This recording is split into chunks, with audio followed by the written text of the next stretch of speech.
I didn't notice how close he'd gotten until I could feel him behind me. I was still facing the light fixture when I felt his hand hover near the small of my back, so casual, like he had every right to be there. My heels tapped softly as I walked, notepad in hand, the fabric of my blouse brushing lightly against my side. The air felt still, cool, untouched. I kept my eyes on the details, the crown molding, the fixtures, trying to stay focused. He walked just behind me, saying very little at first.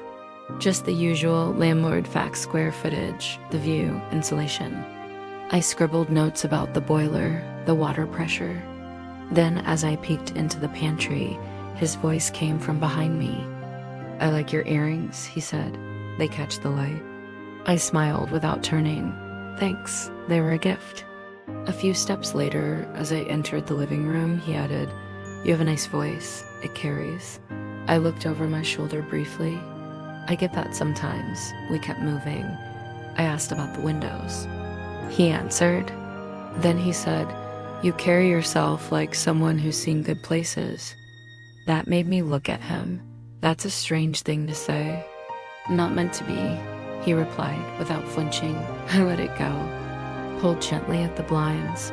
Back to business. He led me toward the master bedroom. Wide windows overlooked the trees. I crossed the room and stood where sunlight soft through the glass. "Could be nice," I murmured. He watched me longer than he needed to, then gestured to the hallway. "Let me show you the updated light fixture." I walked ahead. The hallway narrowed more than expected, simple, clean. I tilted my head to study the fixture overhead, and the quiet seemed to close in a little. A floorboard creaked behind me. Then his voice, softer now, from just a step away. "You'd really make this place feel different." I didn't turn around. I just stood there, facing the wall, the air still between us. His presence had shifted, less reserved. The hallway felt even narrower as I stopped. His voice came again, even softer now, closer.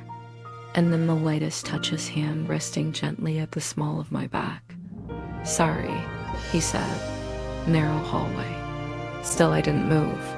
The air seemed warmer now, though the space between us remained calm and still. I turned slightly, just enough to catch his face in the edge of my vision. He wasn't looking at the fixture. "You'd make this space feel like home," he said again, this time slower, as if the words had taken on a different meaning. I didn't smile, didn't flirt, just looked at him.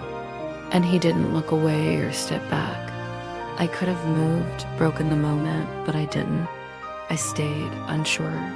His hand shifted slightly, subtle. My breath slowed. My chest felt tight, my body still. He was closer now, almost touching. I felt it without needing to see. "Is this okay?" he asked, quieter than before. I didn't answer. His hand moved to my side. I turned toward him, not quickly, just enough to meet his eyes. He wasn't searching mine. He already knew the answer. And when he glanced toward the hallway, I followed without needing a word. We paused at the edge, the silence holding between us. He stepped close. Still, we didn't speak. The quiet wrapped around us like a question neither of us needed to ask. He leaned in, not pushing, just present. And I stayed quiet, unsure of what I was waiting for. A flicker of something tense ran through me, not fear, just awareness. He brushed my sleeve, adjusted it lightly, then paused. I reached for the edge of his jacket without even thinking. We stood there, matching each other's breath, each tiny shift like part of an unspoken rhythm. It caught me off guard, natural, unexpected, strangely familiar. My hand stayed near his shoulder. I leaned in slightly and he met me there, no hesitation. His hand settled at my waist, steady, calm. Something inside me paused. I felt weightless and grounded all at once. We didn't name it, but we felt it. The pull. I found his collar.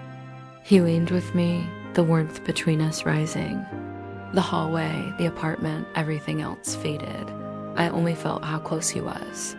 His jacket slipped from my hands, landing somewhere behind him. My blouse had loosened across my shoulders. I didn't fix it. I held onto him instead. I didn't move. I was caught between surprise and something else I couldn't quite define. A part of me wanted to see where this was heading, but another part, maybe the bigger part, wished I had a do-over, that I hadn't started this dance with a stranger. The apartment was quiet. Only our footsteps echoed across the polished floors.